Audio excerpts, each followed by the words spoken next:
Welcome, everyone. I'm Dick Deming. I'm Medical Director of MercyOne Cancer Center and the founder of Above and Beyond Cancer. Welcome to our weekly cancer education series. It's brought to you in part by a grant from the Iowa Oncology Society. And our topic tonight is the primary care physician and the role of the primary care physician in cancer care. And our guest is Dr. Sarah Ling. Welcome, Sarah. Thank you. Thanks for having me. So Sarah is a primary care physician and a family practice physician at MercyOne, Waukee. And so welcome. Thanks for being here. Thank you. Yep. So before we talk about the topic, let's get to know you. Okay. So where are you from, Sarah? I grew up in Ames and still cheer for the Cyclones, but also have lots of patients that are Hawkeye fans. And so that I see someone over there with a Hawkeye shirt. So we're good. We're good. So yeah, grew up in Ames. So Ames High School. Ames High School. So what was your claim to fame in high school? That's a good question. My claim to fame, probably I was known even through elementary school as playing Annie in the musical theater production, our local actors musical theater. So I played Little Orphan Annie. So in the musical, Yes, Annie, you were the lead. I was Annie. Okay. So, and then what about high school? Were you in theater in high school? Then it was more just choir, orchestra. I shifted away from the theater, but okay. Yeah. Show choir. So I didn't that wasn't really as popular as it is now. And what did you play in the orchestra? I played violin. Oh, wow. Mm-hmm. So can you play both classical music and bluegrass fiddle? Yes. Okay. Yep. Devil Goes Down to Georgia? Yep. Yeah. Okay. Yep. And then what did you where did you go to college? St. Olaf College in Northfield, Minnesota. That's a big music school. Oh yeah. And did you go there for music? I thought about it and did sing in the choir there, but primarily went there for their science program. So at that age, I was interested in medicine. So even as you started college, you thought about pre-med? Yes. Anyone in your family that's in medicine? Yes. So my uncle was a neuroradiologist in Arizona. He has since passed away from an unexpected stroke, but so he, I always knew that he enjoyed what he was doing, and so, yep, he was a bit of an inspiration. Okay, so pre-med at St. Olaf. What was your official major? Biology. Okay. And then a biomedical studies concentration. Okay. And then where'd you go to medical school? Des Moines University. Okay. So local. And as you go through medical school, you get a chance to do quite a few different specialties. How did you figure your path was going to go to family medicine? Yep. I think this is pertinent to the topic today because I've always been passionate about preventive health, whether that is cancer prevention or preventing chronic diseases. So even it just made sense to me. Why spend so much effort and time, money, energy treating a disease that you could prevent? So that was always my mission. And actually before med school, I did a master's in public health and epidemiology. Oh. So I started in public health, even before med school, thinking that maybe I could do the most good for the most number of people in that way, on more of a public health platform. But then through, I was a project manager for a while, doing a lot of grant writing and research, and I was at the computer, and I knew that I wanted more of the face-to-face interaction with patients. And my project manager was a pediatrician, and I saw her interacting with her patients, and I thought, oh man, this is what I want to do. I want to go back to med school and be a doctor. So, and then where did you do your residency in family medicine? Broadlands. Okay. Yep. Broadlands. And that's how many years training program? 3 years for family med. So it always amazes me that you can learn everything there is to know about everything in 3 years. You can't. So it's a constant learning process in primary care. I cannot read enough to keep up on new recommendations or new medications. So it's a constant learning environment as a primary care doctor. So our topic tonight cancer management. And Mhm. I kind of think of cancer when I think of the continuum of cancer. I always think about, as you mentioned, prevention. So we'll talk about the role of the primary care doctor in preventing cancer, and then screening and early detection. Mhm. And then also we'll get into talking about the role of the primary care doctor once a patient's been diagnosed with cancer. So Mhm. you mentioned that you like being involved in public health, and you like being involved in preventing diseases. When Mhm. you think of preventing cancer, what do you think Mhm. of as a primary care physician? Yeah, definitely following and educating patients on the screening guidelines. So there are a lot of different organizations, American Cancer Society for one, USPSTF, a lot of different organizations that recommend to me as a primary care doctor what I should be recommending to you in terms of screening. So at age 45, now that's new, age 45, be screened for colon cancer. That changed recently. Instead of age 50, it's 45. And making sure that breast cancer screening is starting at age 40. Prostate cancer screening, the guidelines have changed even over the last 10 years or so in terms of what we recommend. And so just lung cancer, if you have a long time 30-pack year smoking history, we should be getting a lung CT. And just making sure that at those preventive wellness visits that I'm recommending to patients that they be screened for the appropriate cancer at the appropriate time. And also taking into account family history, because that changes then when we start screening. Mm-hmm. So just making sure to, first of all, recommend that patients come in for their annual exams. Please come in for your annual exam. Don't wait until you've got something acute to come in. Just come in every year. We'll sit down, talk about what you need. And so I think Mm-hmm. that's one of my main Yeah. roles. So you're talking about screening, and, Yep. and you listed 4 of the 5, Mm-hmm. and the 5th one, Prostate. you mentioned that. Oh, did I? So the 5th one, but you just didn't mention it. But I'm going to mention it because there are 5 cancers for which we have validated screening, and the 5th one is cervix. Yes, right. And you Yep. probably do those screenings yourself for Yeah, your patients. I do. And that's, some primary care physicians are comfortable doing pap smears and recommending follow-up. And some primary care providers just say, I'm not going to go to a gynecologist. Hmm. But so you do. I do. Yep. Yeah. Yep. Yeah, that is great.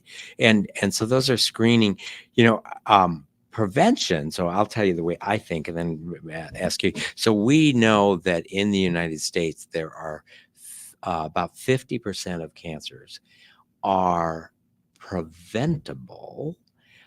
Screening finds them in an early stage when they can be cured, but prevention I think of as things as healthy diet, exercise, alcohol consumption, not smoking cigarettes, HPV vaccinations. Mhm. And all of those are kind of like lifestyle. Mhm. And so, how would you describe the role that you play in healthy living and Mhm. being a coach and Mhm. helping people develop those lifestyle habits that not only prevent cancer, but prevent heart disease and diabetes and Yep. strokes and Yep, absolutely. So that is so what you just mentioned with the healthy diet and routine exercise and trying to avoid toxins generally is the foundation of primary care. And so that conversation is very important. And I probably have that type of conversation in some capacity at every single visit in primary care. It's really hard for people to change habits, especially habits that have been ingrained for years or habits that were modeled to them when they were young. Smoking, drinking, eating out, fast food, fried, fatty food, or,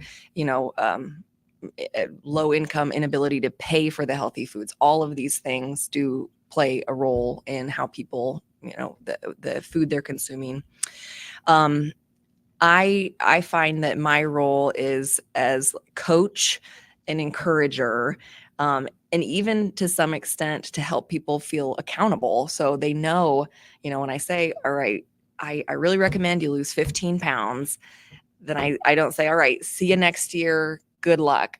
I'm saying, nope, come back in 3 months. Let's see how you're doing. And certainly if you haven't lost the 15 pounds, I'm not going to judge or criticize. It's just, what can we do to make simple steps that are realistic for you to change habits?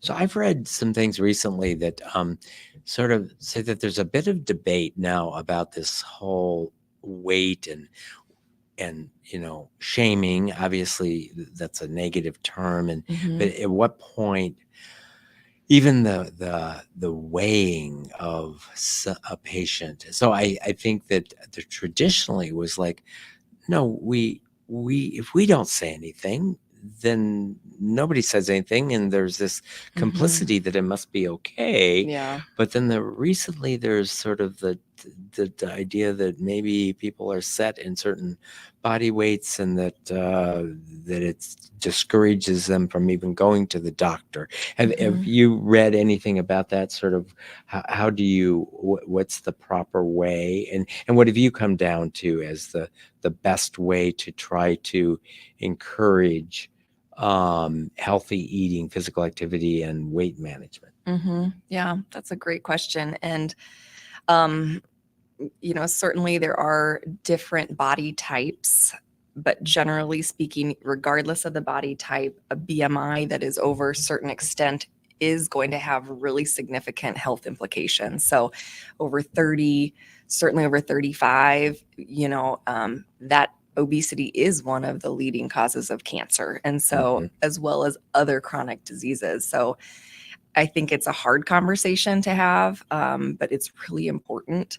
And so, just the other thing that makes that conversation a little bit easier is there are newish things that we can do to address it. There are gastric bypass or sleeve surgeries for weight loss, a variety of medications, metformin, phentermine, Contrave, and now the GLP-1 agonist. I'm not going to go there. I'm not talking about that tonight. Okay.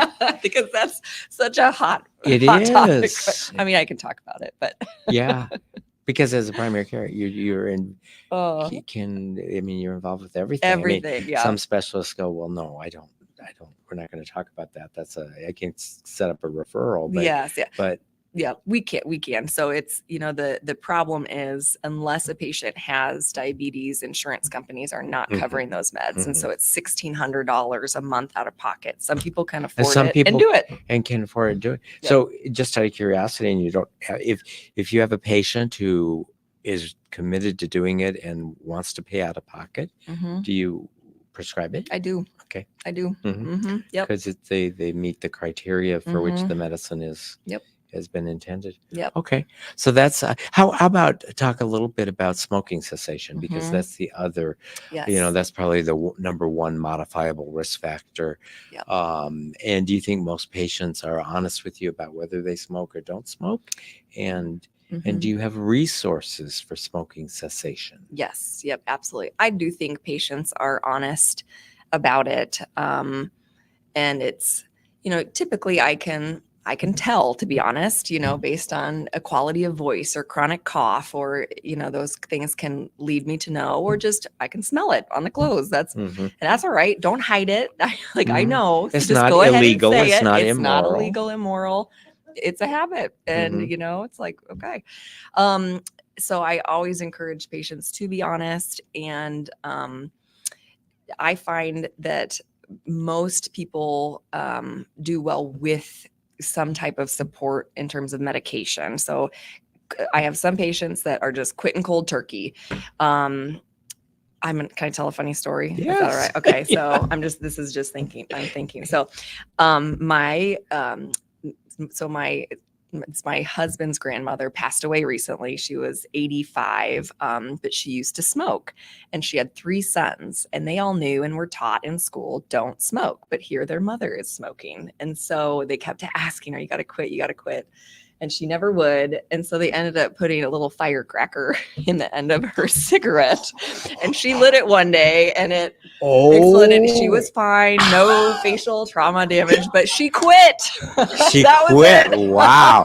I have not So- heard of that method of smoking know. cessation. And I'm not recommending that. Wow. That's not from me. But anyway, that funny story. But so some people, it is just like a hard quit one day. They do it for whatever reason. Generally, it takes Chantix, nicotine patches, or lozenges. Wellbutrin has been really helpful. So there are a lot of things that can help with smoking cessation. So one more prevention that I want to talk about is HPV vaccination. Yes. So as a family medicine specialist, you take care of kids and adults, and so you get involved with the whole vaccination process. Yes. Yep. So there are 6 different cancers that are caused by the HPV virus, and the vaccination can prevent all 6 of those. Do you know what your vaccination rate for HPV is for your patients? No, I don't. That's yeah. Good. Yep. So in the United States, it's like down to 40. It's about 40%. And typically, what would you guess your rate is, and what's the conversation you have with boys, girls, and their parents? 11 to 13, right? Is that about the age group for 9 to 11? 9 to 11. Okay. Yep. So maybe talk a little bit about your practice with offering and what sort of encouragement, or what's the conversation you have? Yeah. So it is very important. And so I do recommend it for everyone. And I have a lot of parents at that age who are saying, no, HPV, I understand, is sexually transmitted, and my child is not going to be having intercourse anytime soon. And I'm hoping they never will until they're married. And so they just don't want to. And so there's a push there. But I always say, do it anyway, because you never know exactly what that lifestyle will look like for your child, or what their partner's lifestyle is, so just starting early and at that young age helps mount the best immune response to the virus. So it's important to start it early. And so I encourage that. And then at that same time, there are 2 other immunizations that we give routinely. And so I don't propose it as, oh, you can get, MMR Tdap. Oh, and there's this other one that maybe you want or don't. I say you're due for 3. Let me talk it through. And then ask if they have any questions. So it's one of the routine childhood immunizations, and that's how I. That's how I you just make it routine and ordinary, the conversation. Yep. You're 9. This is the 3 that you're going to get. And studies show that sort of conversation is most likely to do, where you just say, this is what you do 3. for it. By the time they get to be 9, how many times have they been vaccinated? And one of the analogies I make, because we're going to talk again about screening, is I don't think any parent should have to memorize the vaccination schedule. You need to have a good primary care doctor. And the same with people trying to memorize at what point they're supposed to get colorectal scan, how often. It's like, no, just get a good primary care doctor who's going to keep that. Right. Do you have electronic assistance in, like, does your electronic medical record have preloaded the schedule for cancer screen? Well, let's go back to vaccination. Vaccines, yeah. Does it have a preloaded for vaccine, so that somebody? It doesn't say, hey, today they're due for this, but we pull that off of Iris. So there's the Iris is quasi up to date. It's, what is it? It's a Iowa software. Go ahead. Yep. So across the state of Iowa, it's pertinent to Iowa. There is an immunization registry, and anytime a child or adult gets an immunization, that should be uploaded into this electronic record keeping system called Iris. The problem is, sometimes you'll get an immunization at your primary care office, and you have to rely on a nurse to enter that into Iris as well as into your own electronic medical record, and that takes time. So sometimes what the default is they just put it into your electronic medical record and then it doesn't go to the National Registry. So then if you switch hospital systems or clinic systems or you move out of state, it's lost. So Yeah, so that's a big- ideally, when they all talk together, Yeah. the whole world is on the Epic. same Epic is coming or whatever. But your electronic medical record doesn't actually keep up to date on when the patient shows up, they get registered for that day. It doesn't say you're due for this or this. On Iris it does. On Iris it does. Okay. So it'll show bold, you're due for this, you're due for that. So then the screening of cancer, does that, if a patient shows up, does it say Yes. you need your mammogram, Yes. you need your colonoscopy? Yep. Okay. Yep. So there's a part of our electronic record that shows that. You do have to click in there intentionally to pull that up during the wellness visit. And then again, it's a little bit complicated with the electronic record. You have to make sure that you have put that information in the right spot on the computer, like put the actual, let's say you did have a colonoscopy and you had polyps. So I know, okay, you're due for a repeat, maybe in 5 years, not 10. You have to enter that in a specific way for the computer to accurately populate that recommendation for you. So it's a little convoluted. It's still, there's always this dance with medicine and the practice of it and the electronic record. There are a lot of benefits with having things electronic. Lots of tools if it's working If it's working right. Yeah. Right. Yep.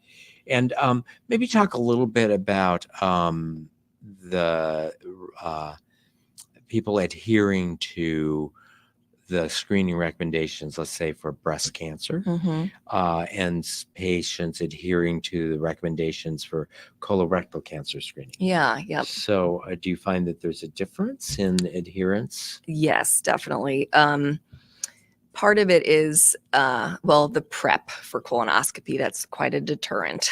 No one wants to do that. And if they've done it once, they don't want to do it again. So that's a deterrent for breast cancer. There is no prep, but the actual mammogram it feels maybe embarrassing or uncomfortable. The breast is actually compressed between two glass panels. It's a little uncomfortable. But it's important. So just trying to encourage people through that process is important. And then also the number of years between screening makes a difference. So if you get a colonoscopy and it's normal, you go 10 years. So people feel like that's doable. A mammogram is recommended every year to every 2 years, depending on who you look at for guidelines. But that's every year. And that year comes around and you're like, what? I have to do this again? And so that can be kind of frustrating for patients if it feels too frequent. So for colorectal cancer screening, as you know, approved screening mechanisms can be either a colonoscopy or one of the stool-based tests. How does the conversation go for patients if you recommend, or if they've already given you the signal they're not going to do a colonoscopy? Adamantly refusing. Yeah. How about the stool-based testing? Yep. Stool-based testing is great. It's Cologuard is through Mercy what we are using, or the FIT test. Those are two approved. FIT test yearly, Cologuard every 3 years. Flex Sig is in there, but I don't see people doing that as much. The Flex sigmoidoscopy. And so I think the stool Cologuard is great if you don't have any history of polyps, no family history of colon cancer, and you don't have actively bleeding hemorrhoids, because any of those, you need a colonoscopy. Right, because the test is going to be positive. False positive with the then blood. you have to end up And having you a have to do that colonoscopy anyway. Yep. The other reason I really like the Cologuard and FIT testing is because it takes a tremendous amount of time to get someone at very average risk in for a screening colonoscopy right here. It's right here in Iowa and nationwide. People are having a really hard time getting in for colonoscopies because during COVID for 3 years, nobody got a colonoscopy. And now we're trying to get everybody through this system. And it's, don't have the capacity. Yep. So if you have the stool-based testing and it's negative, then you don't have to have the colonoscopy. Mhm. One of the benefits of the colonoscopy, in addition to a screening, is it can actually prevent cancer because it, as you know, Getting removes rid of that. polyps that might be a Mhm. precancer. Yep. And the colonoscopy is still seen as the gold standard. I mean, it's still the best because you're actually visualizing the colon Mhm. and, like you said, able to remove polyps. So let's shift now to a patient that you have scheduled for screening, and the screening detects cancer, or a patient comes into you with symptoms that a cough or a lymph node that you do some testing, and the patient's diagnosed with cancer. Mhm. Uh, Maybe talk a little bit about how the patient is notified. To say it's a patient of yours where you ordered the test that comes back showing that it's likely cancer.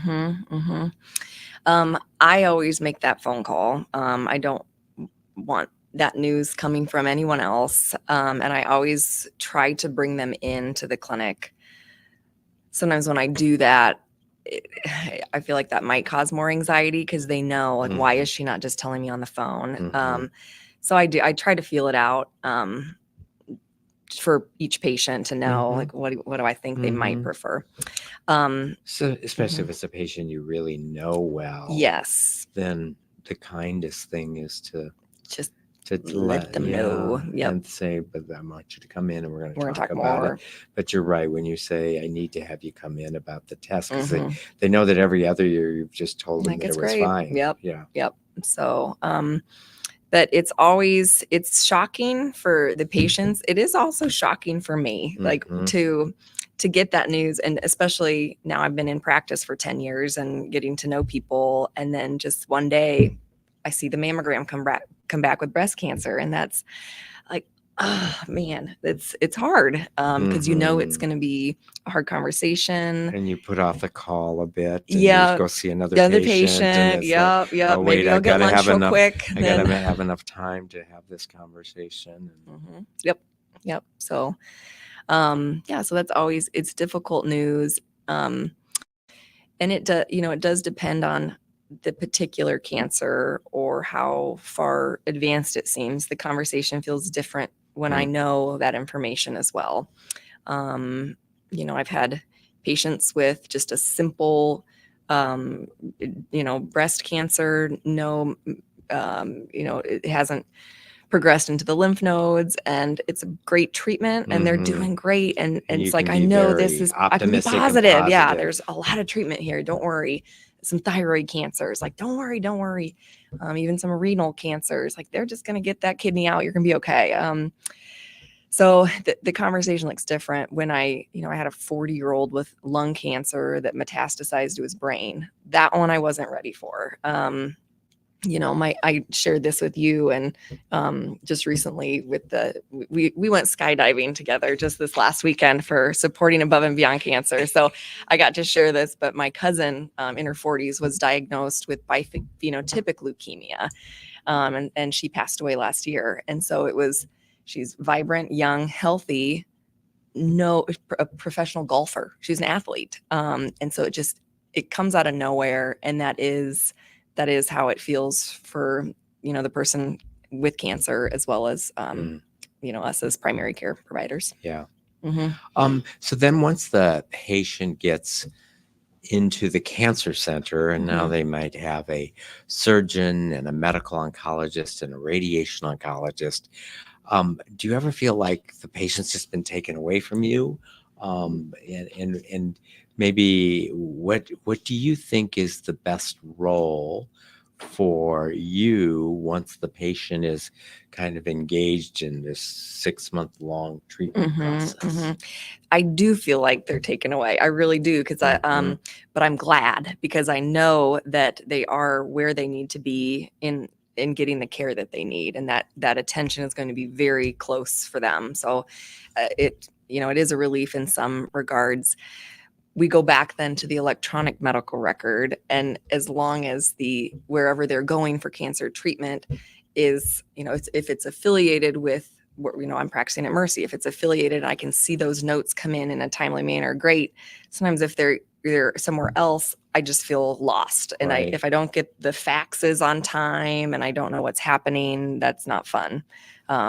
So that's, it's good when the communication loop is closed. And especially if a patient has a chronic disease, let's say diabetes, that you are managing, or hypertension, and then they still need their care for that. And some oncologists might take over refilling meds, but some don't. Right. And say no, or they have chemotherapy but have an ingrown toenail, or have a earache. Well, you better go to your primary care doctor. And I think we don't always do a great job of helping coordinate who does what, and how do we keep everyone in the loop. Yes. Yep. I do. I think that is difficult. I always do like to keep seeing patients for their chronic diseases, especially because some of the treatments, or like steroids, can increase glucose levels and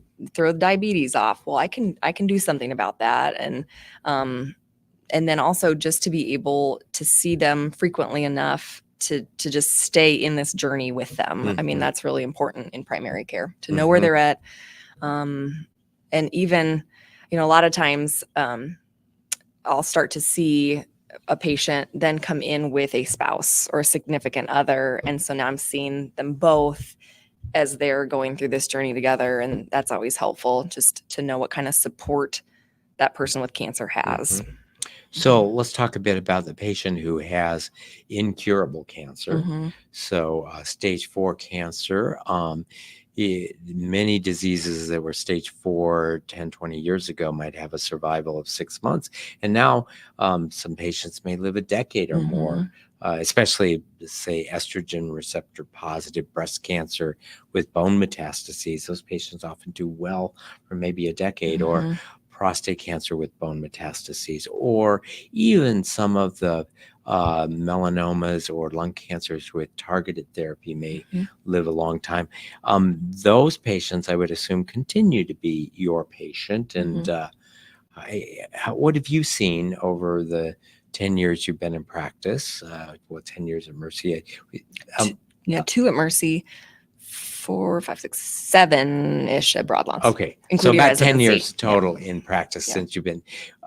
In terms of patients that are of yours that have incurable cancer, and your role in managing their health in those situations.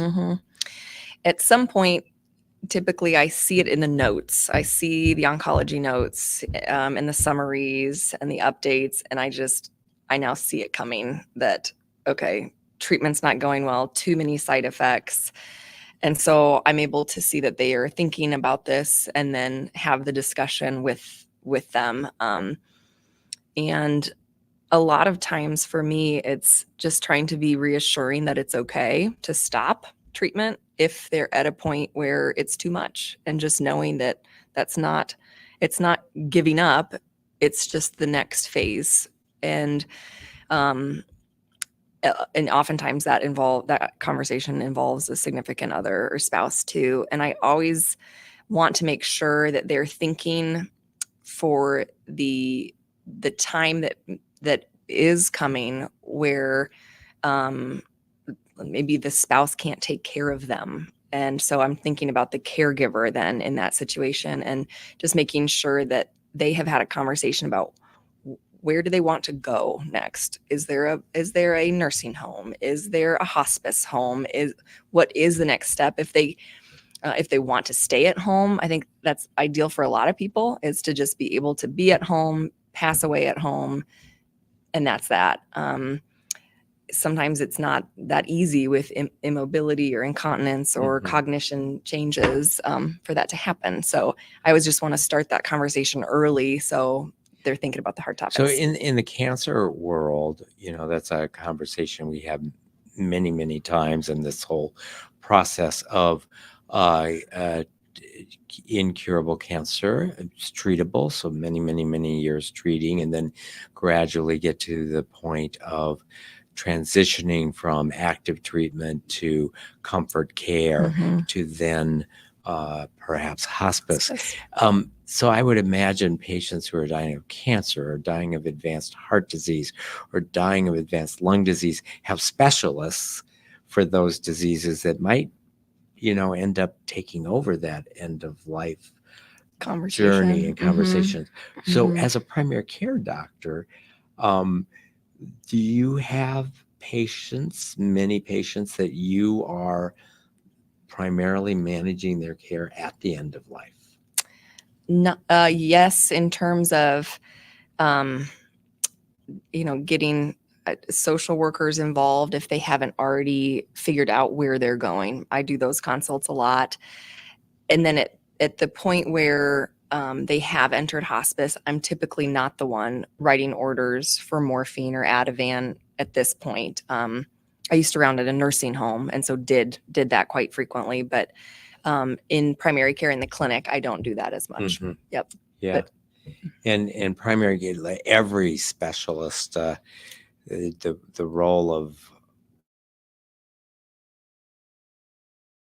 in a clinic, it used to be that was it. everybody You did did everything, everything. and now you're kind of either a clinic doctor or you're a hospital Right. doctor. And, Yep. and in Mhm. the United States, still most patients, as it gets toward the end of life, end up with some time in the hospital. In the hospital. Mm-hmm. Mm-hmm. Yep.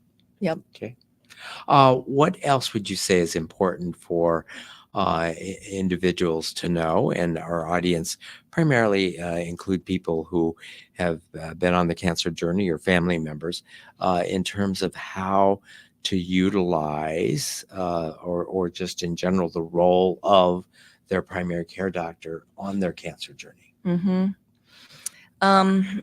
I think just to know that you have someone who is a partner with you in it is important. And certainly you can ask any kind of question like what do I do with this side effect of the med, and a primary care physician hopefully will be able to give you an idea, but then point you in the right direction if they're not the one to take care of it or answer it. But ideally, the whole point of having a primary care doctor is that they do know you well. They are familiar with your goals. They're familiar with what you want for your journey and end of life, and can partner with you in it. And you just feel like okay, I just maybe just want to know what my doctor has to say about it before making a decision. So that's ideal that you have a relationship with your primary care where you feel comfortable having those conversations. Do you think that, and I'm asking you this really personally in your opinion, do you think the cancer doctors should call the primary care doctor after they've seen their patient? Do you think that pardon me, that the record keeping and the timeliness of getting a very detailed note is sufficient, or do you think Mhm. there needs to be more picking up the phone and calling the Yeah. primary care? And That's a great question. I do think for the most part, the documentation is great and that helps keep me in the loop. I think it's good if there's any kind of transition or change. That would be great to have that communicated. Like, whoa, this just metastasized. Give me a phone call. I would really like to know that. I am the type of provider that would, call up my patient and say, hey, I just heard this. How are you doing? I just want to continue that communication. So, but I think that the current documentation is good. Mm-hmm. I just lost my voice. He lost his voice. So, I've got water. Well, so sorry. We're going to open up to questions right now. there we go. Any questions from the audience? Okay. Does everybody have a primary care doctor in the room? Does anyone not? Okay. All right. Just moving. They're moving. They're retiring. Retiring. Okay. That's common. Yep. COVID did a number on the retirement rate for physicians. So Doctor, any questions? here. Oh, Doctor, how do you treat cancer survivors when it comes to someone that has never had skin cancer?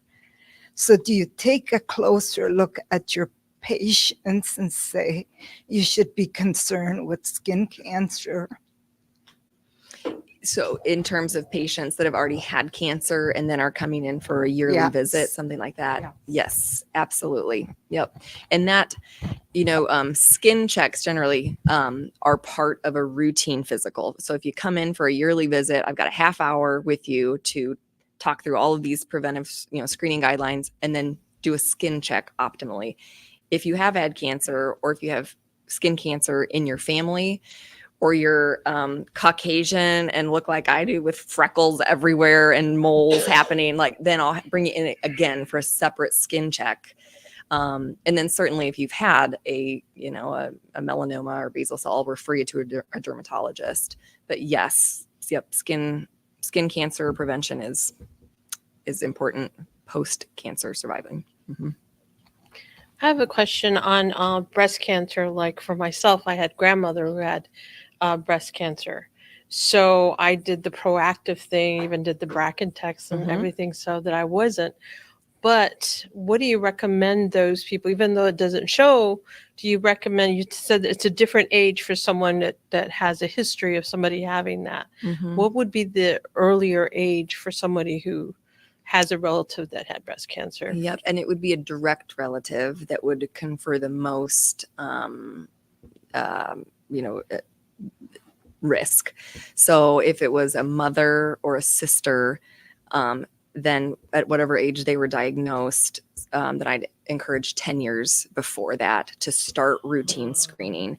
A maternal grandmother, actually my maternal grandmother died when I was 6 months old from breast cancer. So she was in her late 50s, didn't do any BRCA testing at all. But my mother is BRCA negative, has never had any abnormal mammograms. And so it still would be routine age 40, start annual or every 2-year screening. So in your practice, Mhm. do you, now that genetic testing, genetic counseling is much more readily available, now that genetic testing is much more readily available, are you finding yourself referring patients more commonly now, where you in your natural taking of their history find that there's a predilection of cancer in their family? Yep, I do, and I like that is available, especially for BRCA. Especially for that one, I do sometimes find that patients will go for some genetic testing, and they will have positive markers for genes that don't confer as much risk, and then it causes a lot of anxiety. So, and it's similar. It kind of reminds me of when I'm counseling women who are newly pregnant on whether or not they do the genetic testing. Well, will it influence what they do with the pregnancy? There's a lot of debate around that, and some women just don't prefer to know, or couples don't prefer to know. But generally, I think the more knowledge is better. Yeah. And we're finding, and now that we have the more knowledge about genetic testing, and that genetic testing is much less expensive, and we've got counselors in the system. Yep. Other questions? Yes, Gary. I have a question. I know that Iowa has been having an increase in cancers, and I'm just wondering, is there anything that maybe we should be able to look at to identify why? I do know that one of our problems is we have a radon problem, and which can cause lung cancer. Is there anything that you might be doing to, think about perhaps we maybe start? You talked about a smoker, having a CT scan. Maybe other people ought to have a CT scan just to do that. And that's definitely, part of public health is looking at all that data and trying to figure out, well, what is a good screening guideline, and do we need to be screening for more things? The the population generally is aging. And so I think that that also influences the cancer rates. So since more of the population is older, yes, of course, cancer rates will be higher.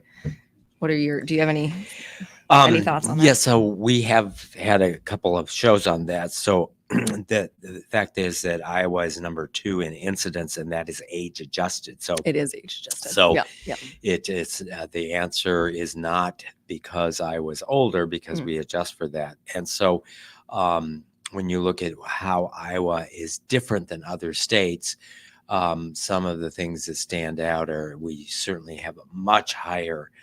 We sit on a large pool of radon, if you will, and much higher than any other state. So that probably contributes. Our alcohol consumption is higher than other states, so that may contribute. And then there's a lot of suspicion that the ag chemicals may play a role, because when you look at the percentage of the land that is under cultivation, and modern cultivation now is herbicides, pesticides, fertilizers, and so we don't have a direct correlation, but a lot of people think that the way that we are all, whether we live on a farm or we're city slickers, but the way all of the chemicals get into the system, that may be one of the contributing factors. Yep. In terms of screening, we talked about the 5 cancers for which we have validated screening tools. There is under intense research now a blood test that may screen for 50 different cancers. And that's probably going to happen definitely in your professional career, probably in mine as well, where that's going to be a test. It's still getting figured out, because right now 98% of people will test negative, 2% test positive, but if you test positive, You got to do only a- half of the patients do you actually find it when you do the testing. So And then will that change what type of screening? right now, occurs? if that comes into play, it's in addition to the 5 screenings that we already do. So in answer to your question, Gary, we are continuing to look at, are there other cancers for which there are validated screening tests? And by validated, to be a proven benefit, you have to, by doing the screening, demonstrate that you decrease the death rate. So if you have a cancer that is, 95% lethal, finding it a bit early doesn't actually do any good. So that's where we have to validate that we can have a test that by doing the test, you find the cancer earlier, and you actually result in either a higher cure rate or at least a longer survival than if you had waited until the cancer had symptoms. Corey.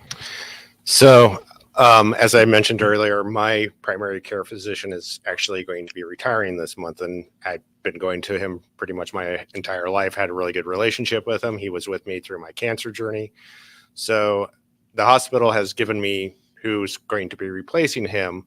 And just out of curiosity, so like when it comes up for his retirement, do they just take everybody that was him and move them to someone else? Or do they look at each individual patient and say, I think this would be a good match for you?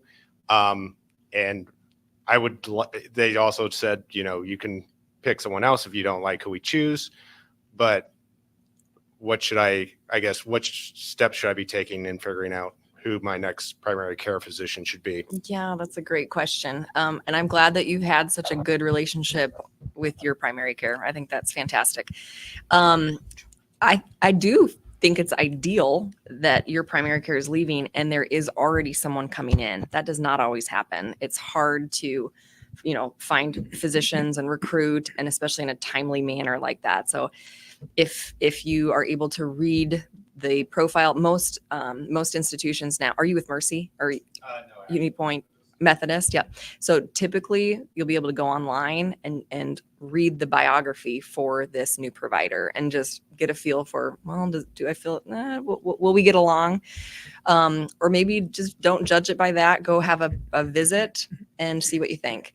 But generally, an institution will hope that a new provider comes and everybody stays. They don't want to lose you. So I would say give it a try.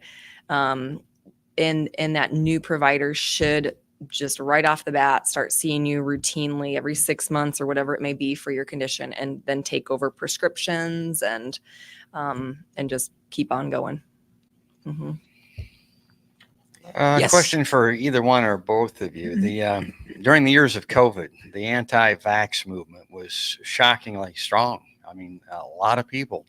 Have you seen any evidence of that, any spillover of that into the realm of traditional cancer treatments and care? Are more people wanting to go off the grid into non-traditional type treatments, or just refusing or rejecting traditional treatments? Yeah, good question. In terms of just the vaccination, anti-vax movement, that has had huge ramifications. What did I read recently? Our vaccine rate is 60% or 50 to 60%, whereas before pre-COVID, it was 80 to 90%.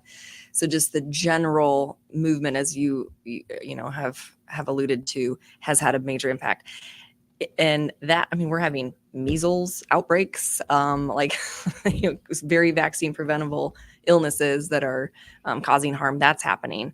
In terms of cancer, what do you? Yeah, do you I would see? say I haven't seen a significant increase in patients that are suspicious of routine cancer treatment. I mean, there've always been patients that have wanted to seek alternate means, whether it's through supplementation or, going to Mexico for various forms of treatments that haven't been documented.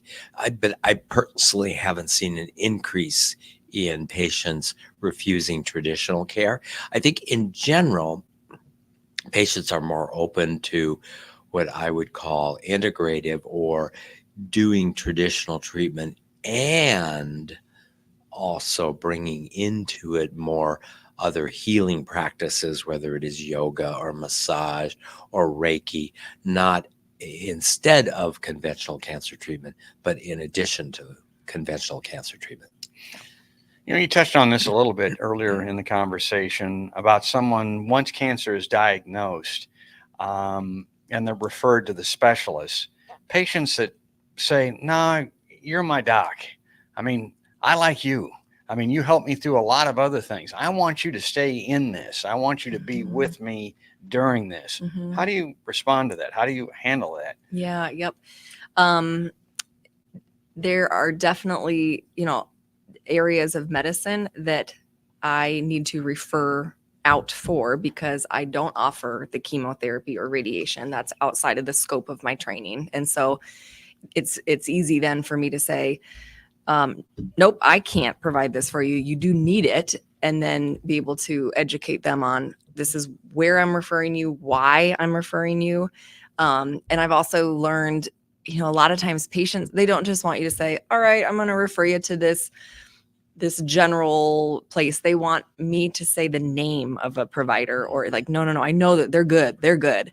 And, just working in a system, you start to know different providers that you feel would communicate well with your patients, and not just 15 minutes. All right, yeah, you got this. We need to do this. Out you go. At least that's always who I'm looking for my patients. It seems a lot of these behaviors that are detrimental to your health, like smoking, drinking, overeating, are actually just attempts to reduce stress or reactions to stress. Did you find your patients are willing to come in and talk to you about stress? Or do you ask them about what's stressful for them? Yes. Yep. Yeah. Mental health. Holy cow. We haven't even touched on that. Yeah. That's a big topic and very important to address. Especially when someone's going through cancer and cancer treatment, and is there depression, is there anxiety? That's something I would very commonly see a cancer patient for, to address those things.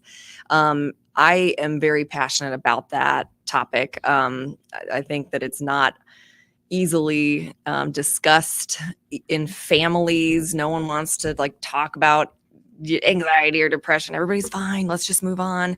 So that is something during wellness visits I address all the time. There are good screening tools too. There's the PHQ-9, which is a screen for depression. GAD-7 is a screen for anxiety. And that gives me, it's not a perfect tool, but it's a good screening tool. And so I'll have patients fill that out and we'll talk through it and just try to gauge the level of severity of some of the thought patterns they're having. So yeah, very important. So I get the last question. So you mentioned during our conversation that you jumped out of an airplane. Yes. So Sarah and I were both part of a group with Above and Beyond Cancer as a fundraising to do tandem jumps Yes. just 4 days ago. That happened Sunday. So yeah. talk a little bit about your experience with the tandem jump. Well, I wasn't in church, but I was certainly praying a ton. And yeah, it wasn't on my bucket list, but in learning about Above and Beyond and this opportunity to raise money for a great organization, and then being asked to consider jumping, I thought, this is great. I'm going to do it. And then I told my husband I was going to do it, and he thought I was absolutely nuts. He wasn't sure. He wanted to bring the kids. What if something happened as I jumped out? So there was a lot of trepidation with that. But I mean, it was truly an amazing experience. One of the most amazing experiences of my life, really. I mean, just I'll try to describe to you just the moment you're 14,000 feet up, attached to somebody else, and just leaning over the side of the airplane looking down. I mean, it's just such a exhilarating feeling, and we both made it down. So we're here Everyone in the made it flesh. down. Yes. All Yes. 13. And in our group of 13, we had a 91-year-old and then Yes. I think an 85-year-old. Yeah. And it was a wonderful experience. And your husband and your kids were there. They were there. So what did they think about it? And, Yeah. And your children are what, 6 and 9? 6 and 9. Now, were yep. they afraid for you, They- or were they? I kind of got the mommy's kind of cool look, I think. Oh, Once I okay. landed, they thought, oh, wow, good job, Mom. Well, thank you for doing that. Yeah. Thanks for the And thank you invitation. for being our Yeah. guest tonight. Yep. And everyone, if you know someone that would benefit by watching this program, it will be available on demand beginning tomorrow at the Above and Beyond Cancer YouTube channel and the MercyOne Cancer Center website. I hope you'll join us again next week. Thanks, everyone.